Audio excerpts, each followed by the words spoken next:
بسم اللہ الرحمن الرحیم۔ کہانی خزانہ کے ناظرین، السلام علیکم ورحمۃ اللہ وبرکاتہ۔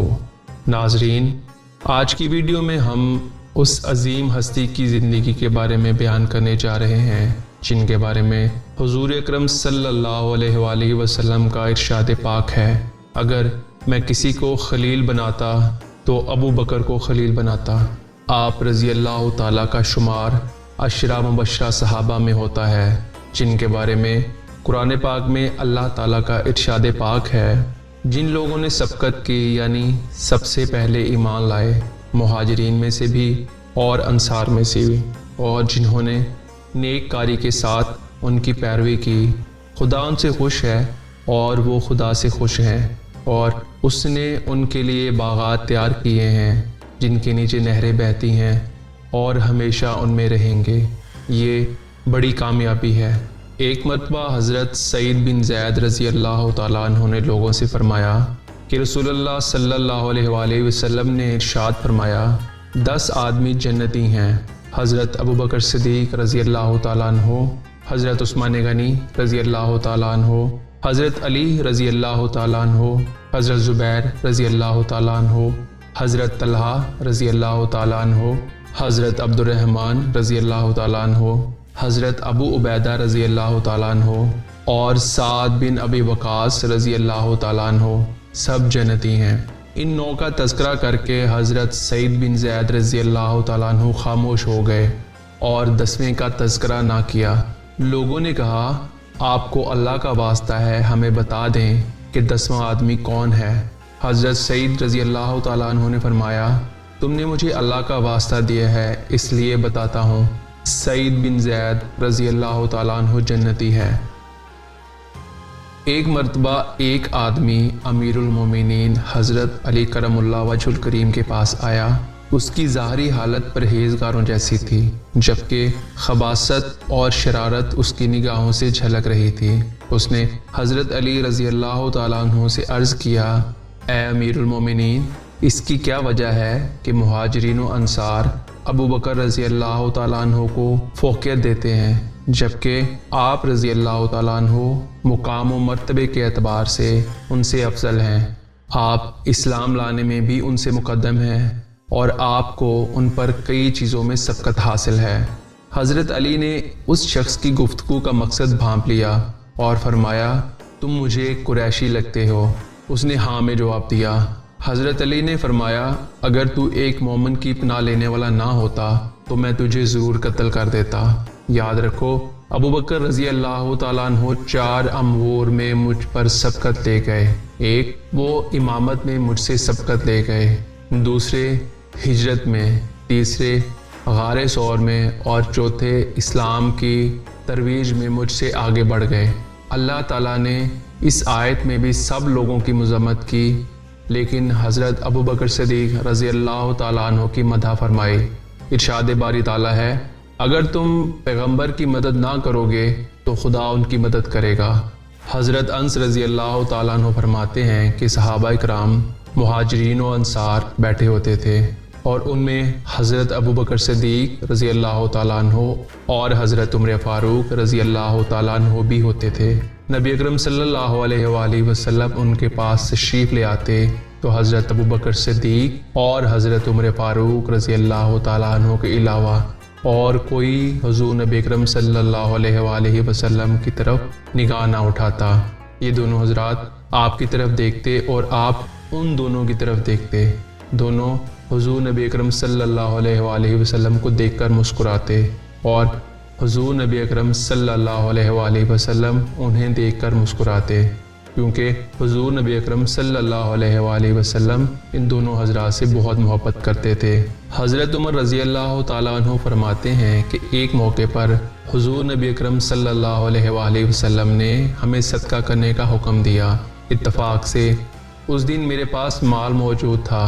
میں نے اپنے دل میں سوچا کہ اگر میں ابو بکر رضی اللہ تعالیٰ عنہ پر سبقت لے جا سکتا ہوں تو یہی موقع ہے، آج ان سے زیادہ مال خرچ کر کے سبقت لے جاؤں۔ چنانچہ میں نے اپنا سامان لا کر حضور نبی اکرم صلی اللہ علیہ وآلہ وسلم کی خدمت میں پیش کر دیا۔ آپ صلی اللہ علیہ وآلہ وسلم نے پوچھا، اے عمر، گھر والوں کے لیے کیا چھوڑا ہے؟ میں نے عرض کیا، یا رسول اللہ صلی اللہ علیہ وآلہ وسلم، جتنا لایا ہوں اتنا ہی چھوڑ آیا ہوں۔ اس کے بعد حضرت ابوبکر صدیق رضی اللہ تعالیٰ عنہ اپنے گھر کا سارا سامان لے آئے اور حضور نبی اکرم صلی اللہ علیہ وآلہ وسلم کے قدموں میں نشاور کر دیا۔ آپ صلی اللہ علیہ وآلہ وسلم نے دریافت فرمایا، اے ابوبکر، گھر والوں کے لیے کیا چھوڑا؟ عرض کیا، یا رسول اللہ، میں ان کے لیے اللہ اور اس کے رسول کی رضا کو چھوڑ آیا ہوں۔ حضرت ابوبکر صدیق رضی اللہ تعالیٰ عنہ کی اس سخاوت کو دیکھ کر میں نے اپنے دل میں سوچا، خدا کی قسم، میں ابوبکر سے کبھی آگے نہیں بڑھ سکتا۔ حضرت ابوبکر صدیق رضی اللہ تعالیٰ عنہ تعلیم اسلام کا زندہ پیکر اور اخلاق نبوی صلی اللہ علیہ وآلہ وسلم کی مجسم تصویر تھے۔ آپ کے دور کی یہ خاص خصوصیت ہے کہ اس میں کوئی ایسا کام نہیں ہونے پایا جو رسول اکرم صلی اللہ علیہ وآلہ وسلم کے زمانے میں نہ ہوا ہو۔ آپ کو کل 2.25 سال مسلمانوں کی خدمت کا موقع ملا۔ اس قلیل مدت میں آپ نے اسلام اور مسلمانوں کی وہ گراں قدر خدمات انجام دیں اور آئندہ حکمرانوں کے لیے ایسا نمونہ چھوڑ گئے جو دوسروں سے برسوں میں ممکن نہ تھا۔ جب رسول اکرم صلی اللہ علیہ وآلہ وسلم کا وصال ہو گیا اور خلافت کے لیے حضرت ابوبکر صدیق رضی اللہ تعالیٰ عنہ کو منتخب کر لیا گیا تو حضرت ابوبکر صدیق رضی اللہ تعالیٰ عنہ نے منکرین زکوٰۃ کی سرکوبی کے لیے جہاد کا اعلان فرمایا۔ حضرت عمر بن خطاب رضی اللہ تعالیٰ عنہ نے کہا، آپ ان لوگوں سے کیسے قتال کریں گے؟ حالانکہ رسول اللہ صلی اللہ علیہ وآلہ وسلم نے فرمایا ہے کہ مجھے حکم دیا گیا ہے کہ میں لوگوں سے قتال کروں یہاں تک کہ وہ لا الہ الا اللہ کا اقرار کر لیں۔ جب وہ اس کا اقرار کر لیں گے تو اپنے مالوں اور جانوں کو مجھ سے محفوظ کر لیں گے اور ان کا حساب اللہ پر ہے۔ آپ نے فرمایا، خدا کی قسم، میں ان لوگوں سے ضرور قتال کروں گا جو زکوٰۃ اور نماز کے درمیان فرق کرے گا، کیونکہ زکوٰۃ مال کا حق ہے۔ خدا کی قسم، اگر وہ ایک رسی کا بھی انکار کریں گے جو رسول اکرم صلی اللہ علیہ وآلہ وسلم کے زمانے میں دیا کرتے تھے تو میں پھر بھی ان سے قتال کروں گا۔ حضرت ابوبکر صدیق رضی اللہ تعالیٰ عنہ نے اپنے عزم کا اظہار کرتے ہوئے فرمایا۔ حضرت عمر فاروق رضی اللہ تعالیٰ عنہ فرماتے ہیں، خدا کی قسم، جس بات کے لیے اللہ تعالیٰ نے حضرت ابوبکر صدیق رضی اللہ تعالیٰ عنہ کا سینہ کھولا اور میں نے جان لیا کہ وہی بات حق تھی۔ ایک مرتبہ جمعے کے دن حضرت ابوبکر صدیق رضی اللہ تعالیٰ عنہ نے کھڑے ہو کر اعلان فرمایا، جب صبح ہو تو تم صدقے کے اونٹ ہمارے پاس لے آؤ، ہم انہیں تقسیم کریں گے اور ہمارے پاس اجازت کے بغیر کوئی نہ آئے۔ ایک عورت نے اپنے خاوند سے کہا، یہ نکیل لے جاؤ، شاید اللہ تعالیٰ ہمیں بھی کوئی اونٹ عطا فرما دے۔ چنانچہ وہ آدمی گیا، اس نے دیکھا حضرت ابوبکر صدیق رضی اللہ تعالیٰ عنہ اور حضرت عمر فاروق رضی اللہ تعالیٰ عنہ اونٹوں کے احاطے میں داخل ہو رہے ہیں۔ یہ بھی ان حضرات کے ساتھ داخل ہو گیا۔ حضرت ابوبکر صدیق رضی اللہ تعالیٰ عنہ نے اسے دیکھ کر فرمایا، تم ہمارے پاس کیوں آئے ہو؟ پھر اس کے ہاتھ سے نکیل لے کر اسے ماری۔ حضرت ابوبکر صدیق رضی اللہ تعالیٰ عنہ اونٹوں کی تقسیم سے فارغ ہوئے تو اس آدمی کو بلایا اور اسے نکیل دے کر فرمایا، تم اپنا بدلہ لے لو۔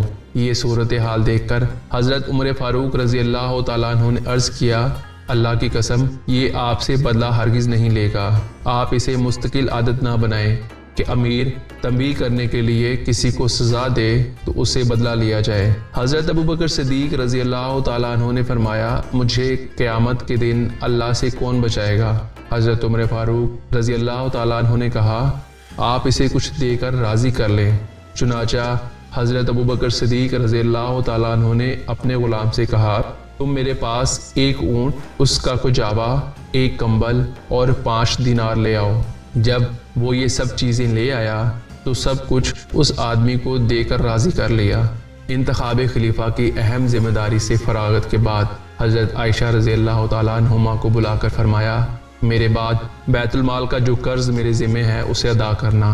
میرے پاس مسلمانوں کے مال سے 1 لونڈی اور 2 اونٹنیاں ہیں، اسے عمر رضی اللہ تعالیٰ عنہ کے پاس بھجوا دینا۔ اس کے علاوہ اگر کوئی اور چیز ہی نکل آئے تو اسے بیت المال میں جمع کروا دینا۔ کفن کے متعلق فرمایا میرے بدن پر جو کپڑا ہے اسی کو دھو کر کفن دینا۔ پھر پوچھا آج کون سا دن ہے؟ معلوم ہوا دوشنبہ۔ پوچھا رسول اللہ صلی اللہ علیہ وآلہ وسلم نے کس دن انتقال فرمایا تھا؟ بتایا گیا اسی دن۔ فرمایا میری بھی یہی آرزو ہے۔ یہ آرزو پوری ہوئی اور 21 جمادی الثانی 13 ہجری کو دوشنبہ کا دن گزرنے کے بعد شب کو انتقال فرمایا۔ انتقال کے وقت آپ کی عمر مبارک 63 سال تھی۔ آپ کی لحد مبارک جناب رسول اکرم صلی اللہ علیہ وآلہ وسلم کی لحد مبارک کے پاس ہے۔ اللہ تعالیٰ آپ پر لامحدود رحمتیں اور برکتیں نازل فرمائے۔ اللہ کریم سے دعا ہے کہ اللہ تعالیٰ ہمیں اپنا اور اپنے پیارے حبیب صلی اللہ علیہ وآلہ وسلم کا عشق عطا فرمائے۔ آمین یا رب العالمین۔